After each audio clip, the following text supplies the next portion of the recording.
देश में कोरोना महामारी लगातार अपने पैर पसार रही है। संक्रमण के रोज नए मामले सामने आ रहे हैं जो रिकॉर्ड बना रहे हैं। और इस बीच दक्षिण भारत के राज्यों में कोरोना वायरस का डबल म्यूटेंट वेरिएंट B.1.617 तेजी से फैल रहा है। इससे पहले दक्षिण भारत में कोरोना वायरस का N440 वेरिएंट चिंता का कारण बना हुआ था। CCMB के वैज्ञानिकों के मुताबिक डबल म्यूटेंट का प्रसार N440 के वेरिएंट से भी तेजी से हो रहा है। तो ये अलग अलग वेरिएंट्स जो सामने आ रहे हैं, ये पहले के मुकाबले ज्यादा तेजी से फैल रहे हैं, ज्यादा जल्दी बीमार कर रहे हैं, जो चिंता का कारण बने हुए हैं। वायरस के प्रकार, उसके म्यूटेशन पर लगातार रिसर्च हो रही है और नई जानकारियां सामने आ रही हैं। कर्नाटक में यह नया स्ट्रेन तेजी से फैल रहा है। CCMB के वैज्ञानिकों की तरफ से यह बड़ा दावा रिसर्च के बाद किया गया है। आंध्र प्रदेश और तेलंगाना में भी इसी की वजह से संक्रमण के मामले बहुत तेजी से बढ़ रहे हैं।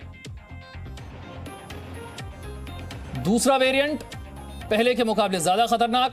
नए वेरिएंट का प्रभाव क्षेत्र क्या है, यह समझ लीजिए। आंध्र प्रदेश के विशाखापट्टनम और आसपास के जिले, यहां पर जो नया वेरिएंट है उसी की वजह से मामले तेजी से बढ़ रहे हैं। इसके अलावा नए वेरिएंट का प्रभाव कहां कहां है, महाराष्ट्र में, कर्नाटक में और तेलंगाना में इस वेरिएंट का असर नजर आ रहा है।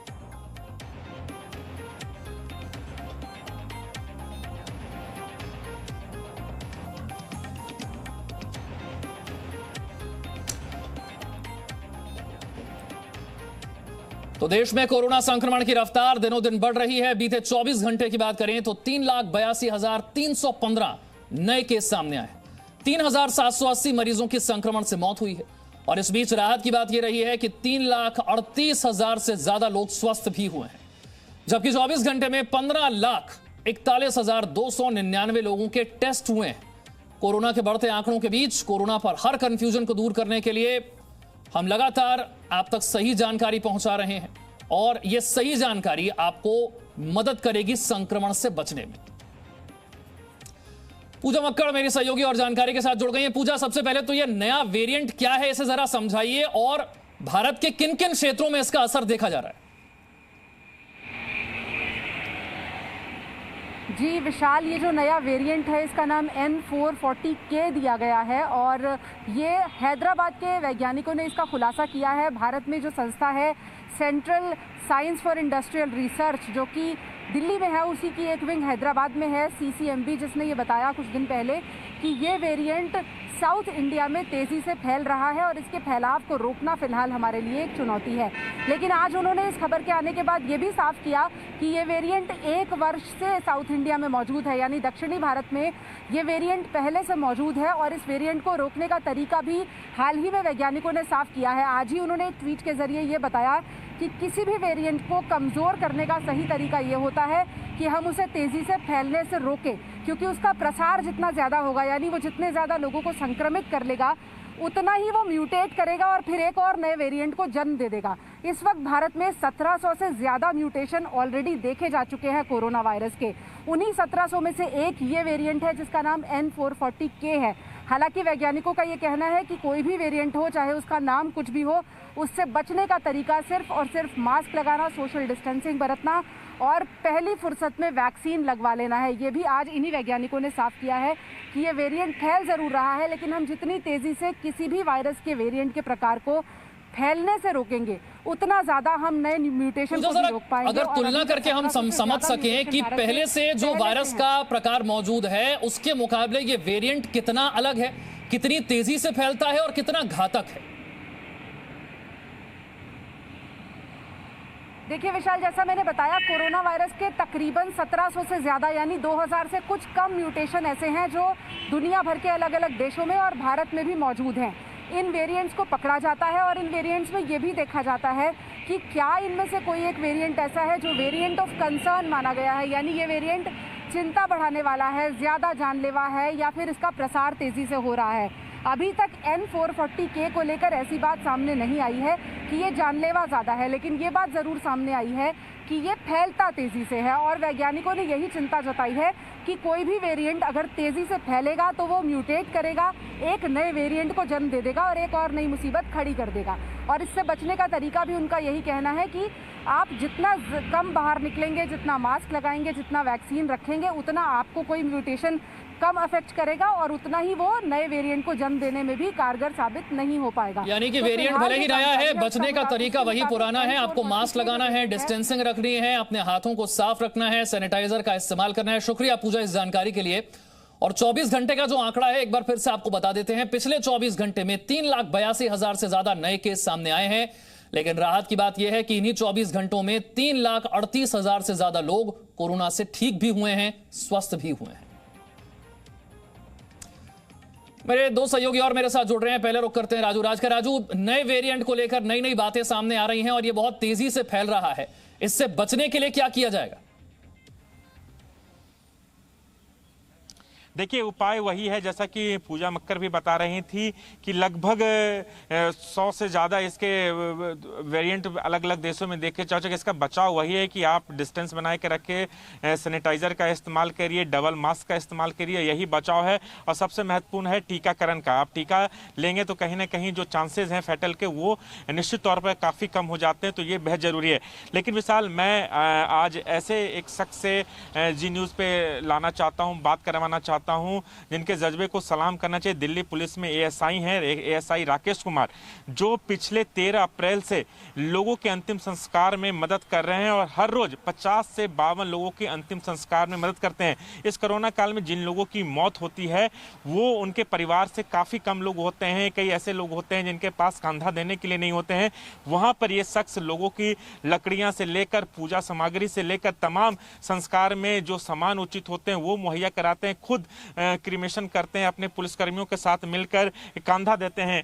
राकेश जी, कब से आप ये काम कर रहे हैं और किस तरीके से आप लोगों की मदद कर पा रहे हैं? मैं 13/4/2021 से काम कर रहा हूँ जी, लोधी रोड पे। हाँ। शमशान घाट में सर।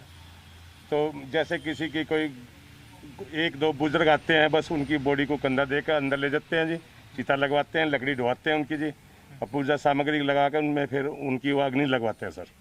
ऐसे कितने लोगों की हर रोज आप मदद कर पा रहे हैं? ऐसे जी 15-20 आदमी डेली आ जाते हैं जी ऐसे सर। अच्छा। और बाकी तो जी 50, 52, 56, 58, 60 ऐसी बॉडी हो जाती है डेली जी। 13 अप्रैल से लेकर अब तक कितने लोगों के अंतिम संस्कार में आप लोगों ने मदद की है? कम से कम जी 1100 के करीब आदमी की समथिंग मदद कर दी सर। अच्छा जी। आपको खुद डर नहीं लगता है, क्योंकि जिस तरीके से कोरोना फैल रहा है उस दौरान आपकी उम्र भी ज्यादा है, उसके बावजूद? सर मैंने दोनों टिक्के लगवा रखे जी अपने। कंसेट लगाता हूँ, डबल मास्क लगाता हूँ, ग्लव्स वगैरह, मास्क वगैरह, सैनिटाइजर अपनी गैल रखता हूँ जी। तो सारा काम फिट करके चलता हूँ। 2 टाइम नहाता हूँ, सुबह शाम गर्म पानी से सर। अच्छा। और काढ़ा वगैरह सब लेता हूँ सर। अच्छा जी। कितने आपने बताया कि अब तक 13 अप्रैल से लेकर अब तक 1100 लोगों के अंतिम संस्कार में मदद की। कई अपने हैं जो सामने नहीं आते, ऐसे परिस्थिति में आप लोग क्या करते हैं? सर उनकी बॉडी को कंधा दे के ले जाते हैं जी, ले जाकर अंदर चिता लगवाते हैं जी, पंडित से चिता पे रखते हैं और फिर अग्नि देते हैं। अगर भी अग्नि नहीं देते तो हम दे देते हैं सर अग्नि उनकी तरफ से। तो कितने लोगों की अग्नि अब तक आप लोगों ने दिया है?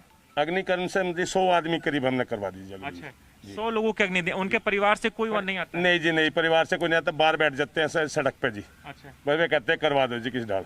अच्छा। बस जी ये करते हैं जी। तो आपने विशाल देखा कि किस तरीके से बिल्कुल इस मुश्किल वक्त में मदद का हाथ बढ़ाने वालों की कोई कमी नहीं है और उन्हीं में से एक ये शख्स भी हैं। बहुत बहुत शुक्रिया राजू। हम अब मुंबई का रुख करते हैं। राजीव रंजन मेरे साथ है। राजीव, आज की कोरोना की स्थिति की अगर हम बात करें मुंबई समेत पूरे महाराष्ट्र की और वैक्सीनेशन को लेकर अगर खास तौर पे मैं जानना चाहूं, क्या स्थिति है आज? देखिए विशाल, अगर सबसे पहले मैं मुंबई की कोरोना की स्थिति बता दूं, कल से आज की अपेक्षा जो अगर देखा जाए 24 घंटों में वो लगभग 55 संख्या में कमी आई है। यानी जो कोरोना संक्रमण का तेजी से बढ़ रहा था वो 55 कल की अपेक्षा आज जो है 55 की संख्या कम है। यानी अभी भी आंकड़ा वही है, आंकड़ा बढ़ते ही जा रहा है, लेकिन आज जो है 55 की कमी आई है। मरने वालों की संख्या में भी लगभग 12, कल की अपेक्षा आज अगर देखा जाए तो इसमें 12 लोगों की कमी आई है। अब बात करते हैं आखिर वैक्सीनेशन का। वैक्सीनेशन के लिए मुंबई के वैक्सीन सेंटरों को 1 लाख के करीब नए वैक्सीन मिले हैं, यानी 1 लाख के वैक्सीन वायल मिले हैं, जिससे जो सरकारी सेंटर हैं आज वहाँ 45 साल से ऊपर के लोगों को भी वैक्सीन लगाया जाएगा। पिछले 3 दिनों से जो था 45 साल से ऊपर के लोगों को वैक्सीन नहीं लगाया जा रहा था और जो वैक्सीन मिले थे वो 18 साल से लेकर 45 साल के बीच में जो लोग थे उनको पहले चरण का वैक्सीन लगाया गया था। लेकिन आज जो 1 लाख वैक्सीन के वायल मिले हैं उससे 45 साल के ऊपर के लोगों को लगाया जा रहा है। यानी मुंबई के 132 जो सरकारी से वैक्सीन सेंटर हैं आज वो पूरी तरह से खुले हुए हैं। सबसे बड़ी बात है कि जिस तरीके से कोरोना के नए वेरिएंट का आना है और उस बात को देखते हुए ये अंदेशा साफ साफ है कि उससे बचने के लिए एक और एक मात्र है कि वैक्सीन लगाया जाए, यथाशीघ्र लगाया जाए। उसी तेजी से वैक्सीन लगाने की प्रक्रिया पूरे महाराष्ट्र में चल रही है। यानी आज जो पहले से काफ़ी सेंटर बंद थे उन सेंटरों पर भी आज वैक्सीन लगाए जा रहे हैं। मुंबई हो, पूना हो और अलग अलग इलाके हैं वहाँ भी वैक्सीन लगाए जा रहे हैं। वैक्सीन लगाने की जो रफ्तार है वो ज़्यादा बढ़ाई दी गई है क्योंकि जिस तरीके से दक्षिण से जो दूसरा जो कोरोना का दूसरा जो वेरिएशन बढ़ रहा है, जो वेरिएंट बढ़ रहा है उसको कंट्रोल करने के लिए ये एक उपाय बच रहा है। अब इस बात को लेकर पूरी तरह से सरकार आश्वस्त होना चाहती है कि जो नए जो वेरिएंट है उसको रोकने के लिए हर तरह के कदम उठाए जाएं। राजीव, मैं आपके पास लौटूंगा। एक और बड़ी खबर अपने दर्शकों को बता देते हैं। प्रधानमंत्री मोदी ने हेल्थ वर्कर्स और नर्सों की तारीफ की है। कहा है कि यह देखकर अच्छा लगता है कि वैक्सीन की बर्बादी कम करने में हम उदाहरण पेश कर रहे हैं। कोरोना के खिलाफ लड़ाई को मजबूती देने के लिए वैक्सीन की बर्बादी को रोकना बहुत महत्वपूर्ण है। हेल्थ वर्कर्स की, नर्सों की तारीफ की है प्रधानमंत्री मोदी ने और खासतौर से वैक्सीन की बर्बादी को रोकने को लेकर यह तारीफ की गई है। वैक्सीन पूरे देश में पर्याप्त मात्रा में उपलब्ध कराने की कोशिश केंद्र सरकार कर रही है, लेकिन इस बीच वैक्सीन की बर्बादी रोकना यह बहुत जरूरी है। इसी को लेकर प्रधानमंत्री ने तारीफ की है। राजीव, प्रधानमंत्री तारीफ कर रहे हैं खासतौर से हेल्थ वर्कर्स और नर्सों की, क्योंकि कुछ दिन पहले तक कई राज्यों से वैक्सीन की बर्बादी की खबरें आ रही थी। उसे रोकने में हमने काफी हद तक सफलता हासिल की। जाहिर है विशाल, जिस तरीके से हेल्थ वर्कर और नर्सों ने काम किया है वो कम समय में, अगर मैं बात करूं कि मुंबई के जो जंबो वैक्सीन सेंटर है वहां लगभग 60,000 वर्करों को 60 नर्सों को वहां डिप्यूट किया गया है। दूसरी बात, जो नए लोगों को यानी 18 साल से लेकर 44 साल के लोगों को वैक्सीन लगाने की बात कही गई, वहां 40 और नर्सों को यानी वैक्सीन लगाने वाले लोगों को वहां डिप्यूट किया गया। यानी एक जंबो सेंटर पर तकरीबन 100 लोग हैं जहां वैक्सीन लगाए जाते हैं। और ये वैक्सीन लगाने की रफ्तार देखिए, एक दिन में 7 से 8 हज़ार लोगों को वैक्सीन लगा सकते हैं।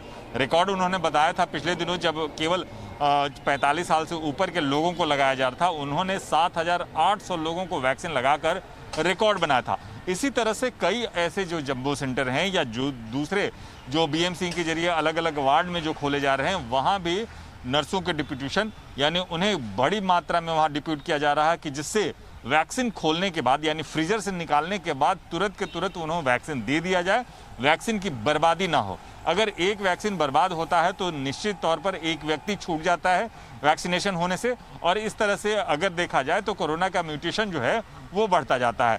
लेकिन इस तरीके से सही में इन जिन लोगों ने जो फ्रंट वर्कर और डॉक्टर और नर्सों ने जो काम किया है वो सराहनीय काम है और प्रधानमंत्री नरेंद्र मोदी ने जरूर इसे सराहा है। और इनकी सराहने की जो बातें साफ साफ है कि उन्होंने उनकी बदौलत यानी इन फ्रंट वर्करों की बदौलत वैक्सीन बर्बाद होने से बचता रहा। क्योंकि आज भी आप देख रहे हैं कि वैक्सीन की जो आपूर्ति है वो कम है, क्योंकि जिस तरीके से मैन्युफैक्चरिंग अलग अलग स्टेज पर हो रहा है उस स्टेज पे मैन्युफैक्चरिंग को देखते हुए वैक्सीन की बर्बादी को रोकना एक बड़ी चुनौती बन गया था, जिसे रोकने में हमने सफलता हासिल की है। इसी बात का जिक्र प्रधानमंत्री ने भी किया। बहुत बहुत शुक्रिया राजीव आपका, राजू आपका इस जानकारी के लिए।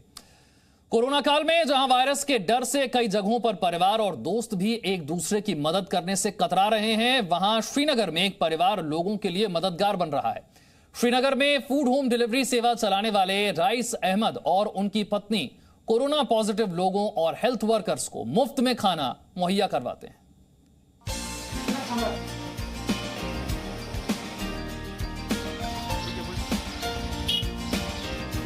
श्रीनगर में एक युवा जोड़े ने कश्मीर में कोविड रोगियों के लिए मुफ्त टिफिन भोजन सेवा शुरू की।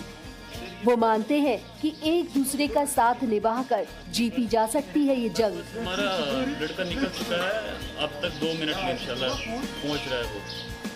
टिफिन आप यानी टिफिन आया संस्था को चलाने वाले रईस अहमद और उनकी पत्नी ने श्रीनगर में 1 साल पहले फूड होम डिलीवरी शुरू की थी, लेकिन अब उन्होंने ये सेवा विशेष रूप से कोविड पॉजिटिव रोगियों, डॉक्टरों और पैरामेडिकल स्टाफ सहित अन्य फ्रंट लाइन के कर्मचारियों के लिए मुफ्त रखी है। रईस ने कहा है कि उन्हें कुछ दिन पहले कश्मीर के बाहर से कॉल आया था और एक व्यक्ति ने उनसे कश्मीर में अपने कोविड पॉजिटिव परिवार के लिए भोजन उपलब्ध कराने का अनुरोध किया। हमने food for Kashmir campaign start उसका आगाज़ किया, हमने सोशल मीडिया साइट्स पे चढ़ाया वो, और अल्हम्दुलिल्लाह लोगों का काफ़ी अच्छा सपोर्ट रहा। हमने कई सारे डॉक्टर से सजेशंस ली कि इनको कैसा खाना होना चाहिए, क्योंकि कई सारे डॉक्टर्स को उन तक भी हम खाना पहुंचाते हैं, क्योंकि पेशेंट को ऑक्सीजन की भी ज़रूरत है और उसको खाने की भी ज़रूरत है, उसको अच्छा खाना मिलना चाहिए, हाइजीनिक फूड, और क्योंकि अच्छा खाना जब मिलता है तो इंसान भी ठीक रहता है। रईस अहमद के मुताबिक उन्होंने डॉक्टरों से सलाह ली और फूड हाइजीनिक बनाया। ये पौष्टिक भोजन ऐसे मरीजों के लिए अच्छा होता है। रईस का मानना है ये जंग हम एक साथ जीतेंगे। वो कहते हैं हमें ये एक साथ लड़ना होगा और हर किसी को अपने अपने तरीके से योगदान देना होगा। श्रीनगर कोविड के मामले में हॉटस्पॉट बना हुआ है।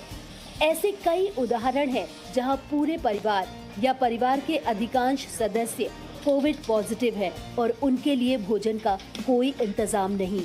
ऐसे में रईस अहमद जैसे लोगों की कोशिशें काफी मददगार साबित हो रही हैं। ये सब कार्य जो है इकट्ठे ये संस्था फूड फॉर कश्मीर ही नहीं चलाता, बल्कि इन्हें लोग भी सहयोग कर रहे हैं, लोग डोनेशन कर रहे हैं, मील स्पॉन्सर कर रहे हैं, और हर दिन यहाँ से 200 से 250 लोगों का खाना बन के जाता है जो कोविड पॉजिटिव है।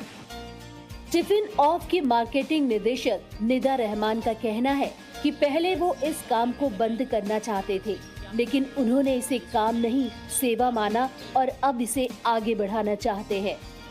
ये जंग अकेले नहीं जीती जा सकती है, ये हमें अब समझना पड़ेगा, क्योंकि अब हम कम्प्लीटली सबको आइसोलेट नहीं कर सकते हैं। अगर हम ये सोच के हमारी जो फूड सर्विस है अगर हम इसको सस्पेंड कर लेते, विच वाज इनिशियल आइडिया कि let's suspend our services because there is a risk, मतलब फिर हमें लगा कि अगर हम ये हमारी सिर्फ बिजनेस नहीं है, ये एक सर्विस भी है।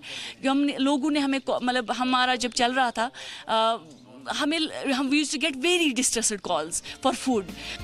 रईस और निधा जैसे लोग निश्चित रूप से इस कठिन समय में एक आशा है और कोरोना जैसे मुश्किल हालात से लड़ने में कोरोना वॉरियर्स हैं। खालिद हुसैन के साथ bureau report, Zee media, Kashmir. Presenting B News app available on Google Play and App Store. Download it now.